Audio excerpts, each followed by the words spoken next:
Hello.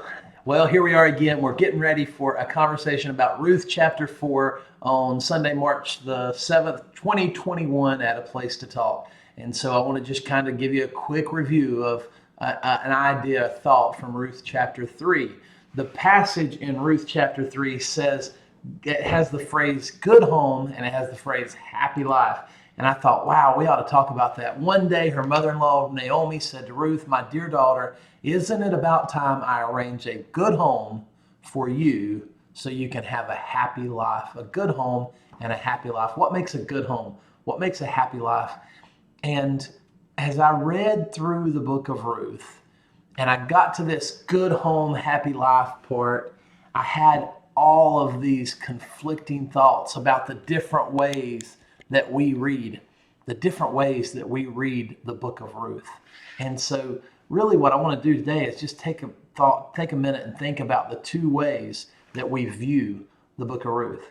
You know, on the right hand side of the screen, you have the traditional view, the way that it's not really the traditional view. Let's be honest. It's the last 200 years of church history. We've read it and preached it, and we've talked about the story of Ruth like this. We've said Ruth was so obedient to her mother-in-law. She was obedient. She was a hard worker. I used to use the acronym FATSO. We want people to be faithful, available, teachable, and submissive and obedient. And so I would tell my wife, Shantae, I want you to be a FATSO. I want you to be faithful, available, teachable, obedient, and submissive to your husband.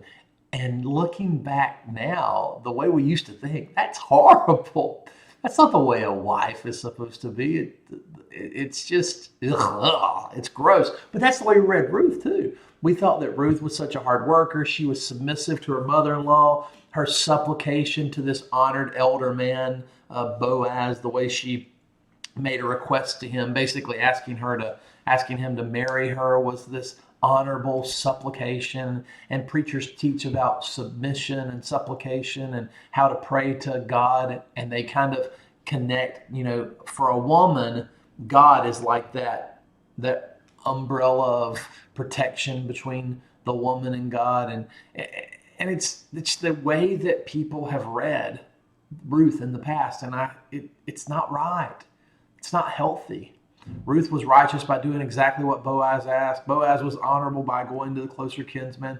That's the way we've read it in the past. But if you read it in another light, if you read it today, you might think Ruth was trapped in a society that expected her to be obedient to her mother-in-law. That's not healthy. That's not the way it should be. Ruth was stuck in a situation where she had to work or beg or starve. There's nothing wrong with working, but we shouldn't be in a situation where a woman loses her husband and she's suddenly in a situation where if she doesn't beg, she'll starve. That's not good. Ruth was seen as lower than the men around her. That's not good.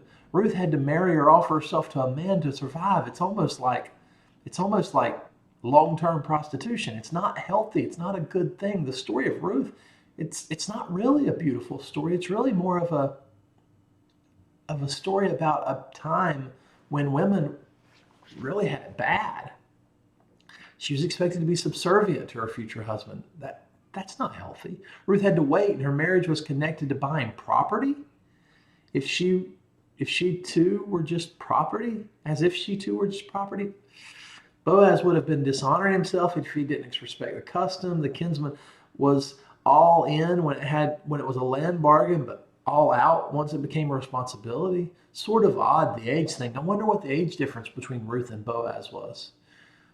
It reminds me of Bridgerton, where the girl in the one home, you've probably not seen it, but anyway, she's pregnant, and her lover, who she wasn't married to, had gone off to the military, to the army, or to war, and they end up trying to marry her off to this much older man, just so that her pregnancy could be hidden.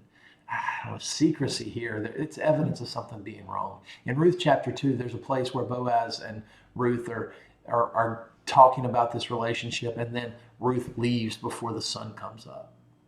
That should be the first clue. When we have to hide things, maybe it's not the healthiest thing. Anyway, Ruth chapter 3, that's kind of a summary. So we're walking through the book of Ruth. I'd encourage you to read it. Let's read chapter 4 together on Sunday and chat. See you Sunday.